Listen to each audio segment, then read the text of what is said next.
நாட்டில் 16 வயதுக்கு கீழ் உள்ள குழந்தைகள் இணையதளத்தை பார்ப்பதற்கு தடை விதிக்கப்பட்டுள்ளது போன்ற தடையை மத்திய அரசும் கொண்டுவர வேண்டும் என உயர்நீதிமன்ற மதுரை கிளை பரிந்துரைத்துள்ளது.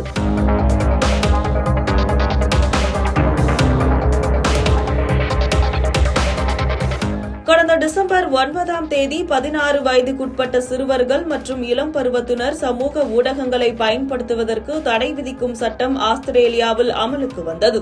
இந்த சட்டத்தின்படி Facebook, Instagram, TikTok, YouTube, X, Snapchat, Reddit உள்ளிட்ட 10 முக்கிய சமூக ஊடக தளங்களில் 16 வயதுக்கு குறைவான சிறுவர்கள் கணக்குகளை உருவாக்கவோ அல்லது வைத்திருக்கவோ தடை விதிக்கப்பட்டுள்ளது. அரசின் இந்த நடவடிக்கை காரணமாக சமூக ஊடக பிரபலங்கள் பலரும் வெளிநாடுகளுக்கு குடிபெயர்வது குறித்து சிந்தித்து வருகின்றனர்.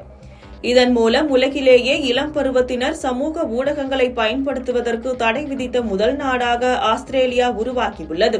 இதனைத் தொடர்ந்து ஆஸ்திரேலியாவின் இந்த செயல் சரியானது என்றும் தவறானது என்றும் பலரும் கூறி வருகின்றனர். இதேபோன்ற ஒரு சட்டத்தை தங்கள் நாட்டிலும் அறிமுகப்படுத்த வேண்டும் என்ற கோரிக்கையும் உலக அளவில் எழுந்துள்ளது. இந்த நிலையில் மதுரை உயர்நீதிமன்ற அமர்வில் விஜயகுமார் என்பவர் பொதுநல வழக்கு ஒன்றை தாக்கல் செய்துள்ளார். அந்த மனுவில் இணையதளத்தில் ஆபாச படங்களை யார் வேண்டுமானாலும் பார்க்கலாம் என்ற நிலை தற்போது உள்ளது.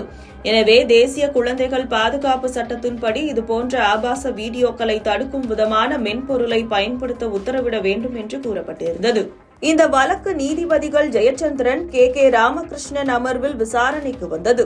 அப்போது ஆபாச படங்களை குழந்தைகள் பார்ப்பதை முற்றிலும் தடுக்க வழிவகை செய்ய மென்பொருள் அவசியம் தேவைப்படுகிறது என்று நீதிபதிகள் கருத்து தெரிவித்தனர். மேலும் ஆஸ்திரேலியா நாட்டில் 16 வயதுக்கு கீழ் உள்ள குழந்தைகள் இணையதளத்தை பார்ப்பதற்கு தடை விதிக்கப்பட்டுள்ளது என்று குறிப்பிட்ட நீதிபதிகள் இதுபோன்ற தடையை மத்திய அரசும் கொண்டுவர வேண்டும் என்றும் அறிவுறுத்தினர். அதுவரை இந்த விவகாரம் குறித்து குழந்தைகளுக்கு விழிப்புணர்வுகளை ஏற்படுத்தும் நடவடிக்கையில் மத்திய மாநில அரசுகளும் குழந்தைகள் உரிமை ஆணையங்களும் மேற்கொள்ள வேண்டும் என்றும் தெரிவித்துள்ளனர்.